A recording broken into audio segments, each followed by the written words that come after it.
রমাদানের শেষ দশকে আমাদের দরকার হচ্ছে আপনার সমস্ত ব্যস্ততাকে বিদায় দিয়ে আল্লাহর ক্ষমা পাওয়ার জন্য, লাইলাতুল কদর পাওয়ার জন্য আপনার প্রতিযোগিতা করা।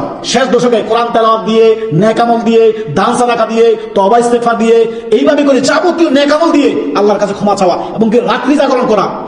রাসূলুল্লাহ সাল্লাল্লাহু আলাইহি ওয়াসাল্লামের হাদিস, সহিহ বুখারী মুসলিমের হাদিস, বুখারীতে 2024 নম্বর হাদিস, মুসলিমে আসছে 1174 নম্বর হাদিস, আলী ইবনে আবি তালেব থেকে।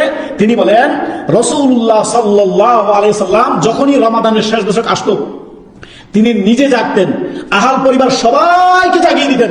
আপনার করণীয় কি? যখনই রমাদানের শেষ দশক আসবে আপনি নিজে জাগবেন। শেষ দশকে রাতে অত ঘুমানোর দরকার নাই, দিনে একটু যদিও পারেন বিশ্রাম করে নিয়ে হলো রাতটা শেষ দশকের যে কোনো বেজর রাতে লাইলাতুল কদর হতে পারে। রাসূলুল্লাহ সাল্লাল্লাহু আলাইহি ওয়াসাল্লাম যখনই রমাদানের শেষ দশক আসতো নিজে জাগতেন, আহাল পরিবার সবাইকে জাগিয়ে দিতেন এবং কি নিজের লুঙ্গিকে কষে দিতেন। হাদিসে আসছে কি, শাদ্দা মিজার, তিনি শক্ত করে কোমরকে বেঁধে নিতেন যে যাতে ইবাদত বন্দেগীর জন্য প্রতিযোগিতা করা যায়।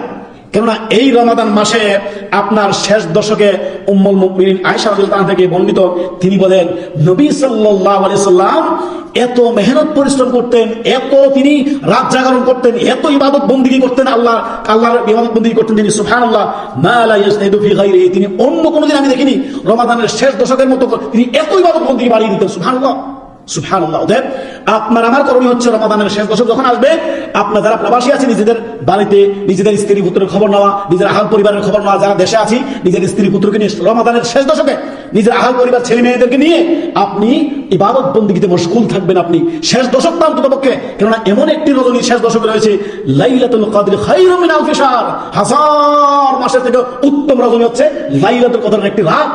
যে কোনো বেজর রাতে হতে পারে, সুবহানাল্লাহ, আমরা জানি না কোনটা হবে। অতএব আপনি জোর বেজর সবগুলোতে ইবাদত বন্দেগী করবেন, আপনি প্রতিযোগিতা করবেন, দান সাদাকা তওবা ইস্তেগফার যাবতীয় ইবাদত বন্দেগীতে আপনি প্রতিযোগিতা করবেন আল্লাহর কাছ থেকে। আপনার কোনো ক্রমেই আপনার লাইলাতুল কদর যাতে আপনার কাছ থেকে না ছুটে যায় খেয়াল রাখবেন।